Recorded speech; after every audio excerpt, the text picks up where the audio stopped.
ಆ ಪಾತ್ರಕ್ಕೆ ನನ್ನ ಅಟ್ಲೀಸ್ಟ್ ನನಗೆ ಮಾಡಿಸ್ತಿದ್ರು ಪರವಾಗಿಲ್ಲ, ನೆನ್ಪು ಮಾಡ್ಕೊಂಡ್ರಲ್ಲ ಆ ಕ್ಷಣಕ್ಕೆ. ಆಮೇಲೆ ನನ್ನ ಪೋರ್ಷನ್ ಆದರೂ ಕೊಡಿ, ಇಲ್ಲ ಬೇಡ ಬೇಡ ಮೇಡಮ್, ಈಗ ಸ್ಕ್ರಿಪ್ಟೇ ಕೊಡ್ತಿಲ್ವಲ್ಲ. ನನಗೆ ಫಸ್ಟ್ ಎಲ್ಲ ಸೀನ್ ಆದಮೇಲೆ ಹಂಗೆಲ್ಲ ಕಾಸ್ಟ್ಯೂಮ್ ಹಾಕೊಂಡು ರೆಡಿ ಆದಾಗ ನನಗೆ ಮುಜುಗರ ಆಗುತ್ತೆ, ಇದೇನು ಬಾನು ಹಿಂಗೆ ಚೇಂಜ್ ಆಗ್ಬಿಟ್ಲು. ಇಲ್ಲ ಅವರು ಸತ್ತೋಗಿದ್ದಾರೆ ಅಂತಂದಾಗ ಎಷ್ಟೊತ್ತಾಯಿತು ಅಂತ, ಎಷ್ಟೊತ್ತಾಯಿತು ಅಂದಿದ ತಕ್ಷಣ ನಾನು ಪುಪ್ಪು ನಕ್ಬಿಟ್ಟೆ. ನಿಜ. ಈ ಸಿನಿಮಾ ರಿಲೀಸ್ ಬಿಫೋರು ಒಂದು ಇಂಟರ್ವ್ಯೂ ನನಗೆ JP ಅವರು, ದೀಪಕ್ಕು ಮತ್ತು ರಾಮದಾಸ್ ಅವರು, ಹಾಗೆಯೇ ರವಿ ಅಣ್ಣ ಅಂತ ಬರ್ತದೆ ಈಗ ನನಗೆ ಅದು ಹೆಸರೇ ಗೌತಮ್, ಬರೀ ರವಿ ಅಣ್ಣ ಅವರೆಲ್ಲ ಸಿಕ್ಕಿದಾಗ ಹಂಗೆ ಮಾತುಕತೆ ಮಾಡಿದಾಗ ಒಂದಷ್ಟು ವಿಷಯ ಬಂತು. ಎಲ್ಲರೂ ರಂಗಭೂಮಿಯವರು, ಸೊ ನೀವು ಕೂಡ ಸೇರಿ ಈಗ. ಆಮೇಲೆ ರಂಗಭೂಮಿ ಒಂದು ಕಲಿಸ್ಕೊಡುತ್ತಲ್ಲ, ಅಂದರೆ ಅದೊಂದು ಒಗ್ಗಟ್ಟು ಕಲಿಸ್ಕೊಡುತ್ತೆ, ಬದುಕನ್ನು ಕಲಿಸ್ಕೊಡುತ್ತೆ. ನೀವು ಆವಾಗಲೇ ಪ್ರೊಫೆಷ್ನಲಿಸಮ್ ಅಂತ ಹೇಳ್ತಾ ಇದ್ರಿ, ಅದನ್ನು ತುಂಬ ಚೆನ್ನಾಗಿ ಕಲಿಸ್ಕೊಡುತ್ತೆ, ಬಿಹೇವಿಯರ್ ಅನ್ನೋದು. ಆ ಒಂದು ವಿಚಾರಕ್ಕೆ ಮತ್ತು ಈ ಸಿನಿಮಾಗೆ ತುಂಬ ಸಾಮ್ಯತೆ ಇದೆ. ಮತ್ತು ಎಲ್ಲರೂ ಮಾತಾಡ್ತಿದ್ರೆ ಇದೊಂದು ಬ್ಯೂಟಿಫುಲ್ ರೈಟಿಂಗು, ಈ ಥರದ ರೈಟಿಂಗ್ಸ್ ರೀಸೆಂಟ್ ಟೈಮ್ಸಲ್ಲೆಲ್ಲೂ ನೋಡೇ ಇಲ್ಲ ಅಂತ. ಅದೆಲ್ಲವೂ ಸಾಧ್ಯ ಆಗೋದು, ಆ ಸಾಧ್ಯತೆಗಳಿಗೆ ಸಾಕ್ಷಿ ಆಗೋದೇ ರಂಗಭೂಮಿನ ಅಂತ. ಅದು ಒಂದು ಇರಬಹುದು, ಆದರೆ ಅದು ಹಂಗೆ ಜನರಲೈಸ್ ಮಾಡಿ ಹೇಳೋಕ್ಕಾಗೋದಿಲ್ಲ, ಗೊತ್ತಿಲ್ಲ ನನಗೆ ಪರ್ಸ್ನಲಿ ಅನ್ಸೋದು ಹಂಗಿರೋದಿಲ್ಲ. ಈಗ ಕೆಲವೊಬ್ಬರು ರಂಗಭೂಮಿ ಟಚ್ಚೇ ಇಲ್ದಿರೋರು ಅಷ್ಟು ಚೆನ್ನಾಗಿ ಬದುಕನ್ನು ಪ್ರೀತಿಸೋರಿದ್ದಾರೆ, ಅಷ್ಟೇ ಚೆನ್ನಾಗಿ ಆ್ಯಕ್ಟಿಂಗ್ ಮಾಡಿದವರಿದ್ದಾರೆ. ಸೊ ನನಗೆ ಅನ್ಸೋದು ಪ್ರತಿಯೊಬ್ಬ ಮನುಷ್ಯ ಇಂಡಿವಿಜುವಲ್ ಆಗಿ ಅವ್ನು ಹೆಂಗಿದ್ದಾನೆ, ಅವ್ನ ಬದುಕನ್ನು ಹೆಂಗೆ ನೋಡ್ತಿದ್ದಾನೆ ಅನ್ನೋದ್ರ ಮೇಲೆ ಹಂಗಾಗತ್ತೆ. ಮತ್ತು ಅಂಥವ್ರೆಲ್ಲರೂ ಇರೋರು ಒಂದು ಗುಂಪಲ್ಲಿ ಸೇರಿ ಬಹುಶಃ ಹಂಗೇನೋ ಆಗಿದೆ ಅನಿಸುತ್ತೆ. ಸೊ ಆ ಗುಂಪಿಗೆ ನಾನು ಸೇರ್ಕೊಂಡೆ ಅನ್ನೋದು ನಂದು ಒಂಥರ ಸಿಕ್ಕಾಬಟ್ಟೆ ಪುಣ್ಯ. ಸಿನಿಮಾ ರಿಲೀಸ್ ಆದಮೇಲೆ ಅಂದರೆ ಈಗ ಈ ಮಟ್ಟದಲ್ಲಿ ಅಲ್ಲೇ ಹೋಗ್ತಾ ಇದೆಯಲ್ಲ, ಹೀಗೆ ಹೇಗಿದೆ ರೆಸ್ಪಾನ್ಸ್? ಅಂದರೆ ನಿಮ್ಮ ಸರ್ಕಲಲ್ಲಾಗಿರ್ಬೋದು ಅಥವಾ ನಿಮಗೆ ಬರ್ತಿರೋಂಥ ಪ್ರತಿಕ್ರಿಯೆಗಳೇಗಿದೆ ಅಂತ? ಚೆನ್ನಾಗಿದೆ, ಮಾಮೂಲಿ ಚೆನ್ನಾಗಿದೆ, ಖುಷಿಯಾಗುತ್ತೆ.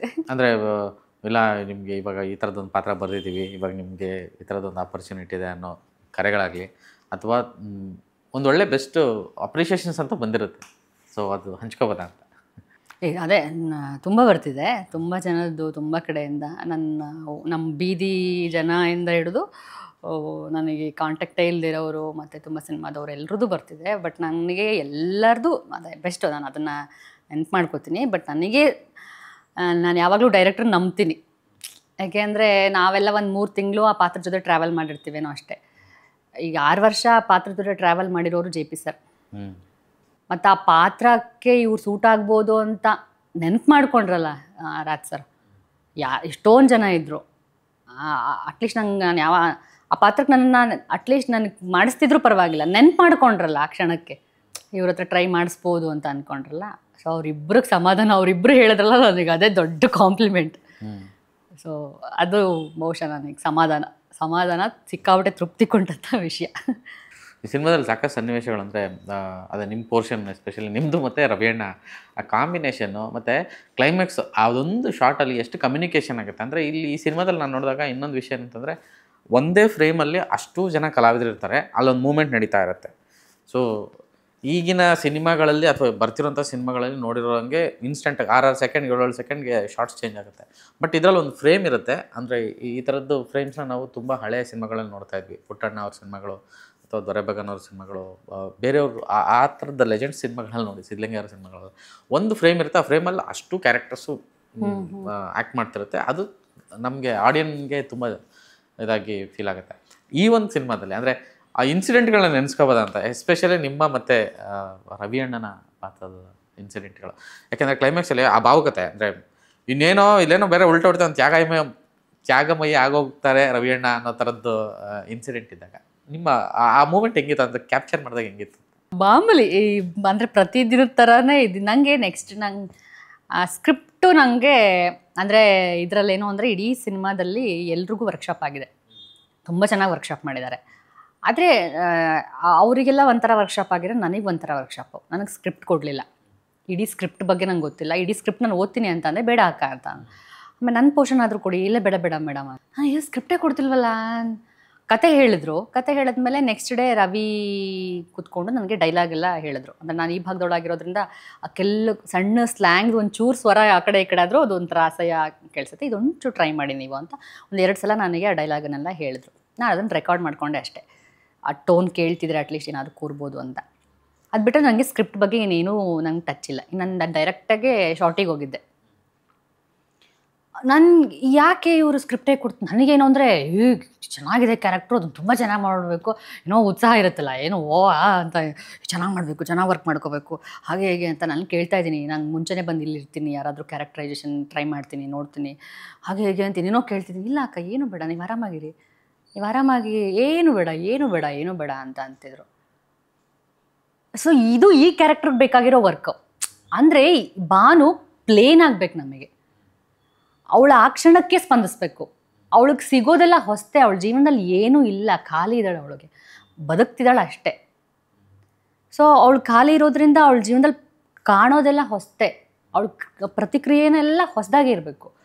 ಸೊ ನನಗೆ ಅಲ್ಲಿ ಗೊತ್ತಾಯಿತು, ಇದು ಏನು ಬೇಡ, ಫುಲ್ ನಾನು ಖಾಲಿ ಆಗ್ಬೇಕಂಗಿದ್ರೆ ನಾನು ಪ್ರಿಪ್ರೇಷನ್ ಆಗಬೇಕಾಗಿರೋದು ಆ ಸಿನಿಮಾ ಶುರುವಾಗಿನ ಮುಂಚಿನ ಬದುಕಿದೆಯಲ್ಲ, ಅವಳ ಚೈಲ್ಡ್ಹುಡ್ಡು ಅಥವಾ ಅವಳ ಚೈಲ್ಡ್ಹುಡ್ ಹೆಂಗಿತ್ತು, ಅವಳ ಸ್ವಭಾವ ಹೆಂಗೆ, ನಾನು ಪ್ರಿಪ್ರೇಷನ್ ಆಗಬೇಕಾಗಿರೋದು ಅಷ್ಟೇ.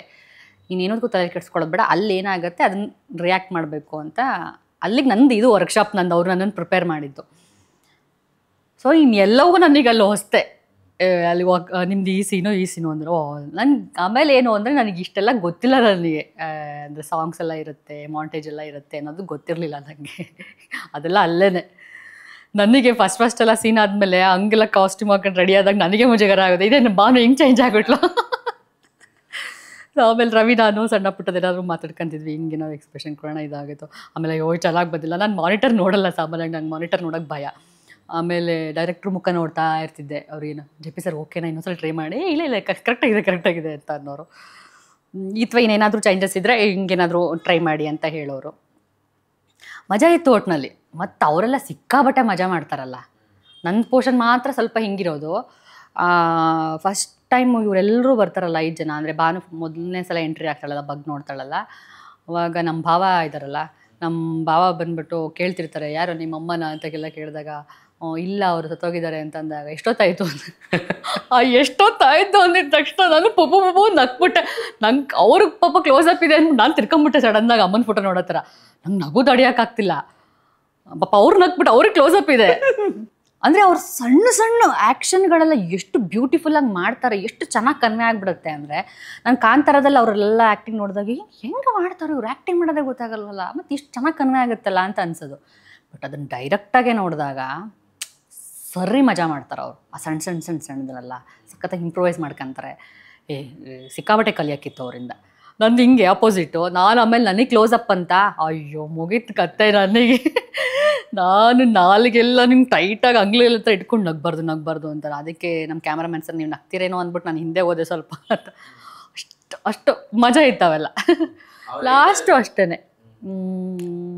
ಅದೇ ಕೆಲವೊಂದೆಲ್ಲ ಇರುತ್ತಲ್ಲ, ಅಯ್ಯೋ ಇನ್ನೂ ಬೆಟರ್ ಆಗಬೇಕಿತ್ತೇನೋ, ಇಲ್ಲ ನಾನು ಮತ್ತೆ ಜೆ.ಪಿ. ಸರ್ ಕೇಳೋದು, ಜೆ.ಪಿ. ಸರ್ ಓಕೆನಾ, ಇಲ್ಲ ಯಾಕಕ್ಕ ಓಕೆ ಅಂತ ಅನ್ನೋರು. ಅದು ಚೆನ್ನಾಗಿತ್ತು. ಎಸ್ಪೆಷಲಿ ಈಗ ಒಬ್ಬರ ಮೇಲೆ ಅಮ್ಮ ಬಂದಿದ್ದಾರೆ ಅಂತ, ಅದು ಗಂಡ್ಸ್ ಮೇಲೆ, ಒಬ್ಬ ಈಗ ಗಂಡ ಮೇಲೆ ಅಮ್ಮ ಬಂದಿದೆ ಅನ್ನೋದು, ಮತ್ತು ಅವ್ರ ಮುಖ ನೋಡಿಕೊಂಡು ಅಮ್ಮನ ಹಾಕಿ ಮಾತಾಡೋವಂಥದ್ದು. ಆಮೇಲೆ ಜೆ.ಪಿನೇ ಡೈರೆಕ್ಟ್ರು, ಅವರು ಆ್ಯಕ್ಟ್ ಮಾಡ್ತಿದ್ದಾರೆ. ಆ ಸಂದರ್ಭಗಳು ಹೆಂಗಿತ್ತು ಅಂತ ನೀವು ಹೇಳ್ತಾರೆ, ಮಜಾ ಮಾಡ್ಕೊಂಡು ಮಾಡ್ತಾರೆ. ಕರೆಕ್ಟ್. ಆ ಇಂಟೆನ್ಸ್ ಸೀನ್ಗಳವೆಲ್ಲ ಅಂದರೆ ಒಳಗೆ ತೊಗೊಂಡೋಗುವಂಥ ಸೀನ್ಗಳು ಆ ಟೈಮಲ್ಲಿ ಅದೆಲ್ಲ ಗೊತ್ತಿಲ್ಲ. ಅದು ಬಹುಶಃ ಅದೇ ಸ್ಕ್ರಿಪ್ಟಿಗೆ ಹೋಗುತ್ತೆ, ಅಗೇನ್ ಸ್ಕ್ರಿಪ್ಟೇ. ಸ್ಕ್ರಿಪ್ಟ್ ತುಂಬ ಚೆನ್ನಾಗಿದ್ದಾಗ ಬಹುಶಃ ನಟರು ಆ ಕ್ಷಣಕ್ಕೆ ರಿಯಾಕ್ಟ್ ಮಾಡಿದ್ರೆ ಸಾಕು. ಅಂದರೆ ತುಂಬ ಚೆನ್ನಾಗಿರೋ ಕೋ ಆ್ಯಕ್ಟರ್ಸ್ ಸಿಕ್ಕಿದಾಗ, ರೈಟಿಂಗ್ ತುಂಬ ಚೆನ್ನಾಗಿದ್ದಾಗ, ಡೈರೆಕ್ಟ್ರ್ ಕೊಡೋದನ್ನೆಲ್ಲ ಚೆನ್ನಾಗಿ ಕೇಳಿಸ್ಕೊಂಡು ನಾವು ಅಷ್ಟು ಟ್ರೈ ಮಾಡಿದ್ರೆ ಆ ಕ್ಷಣಕ್ಕೆ ಅಲ್ಲಿ ಇದ್ದುಬಿಟ್ರೆ ಬಹುಶಃ ಅದೊಂದು ಮ್ಯಾಜಿಕ್ ಆಗುತ್ತೆ ಅಷ್ಟೇ. ನನಗೆಲ್ಲ ಕ್ರೆಡಿಟ್ ನಮ್ಮ ಟೀಮಿಗೇನೆ.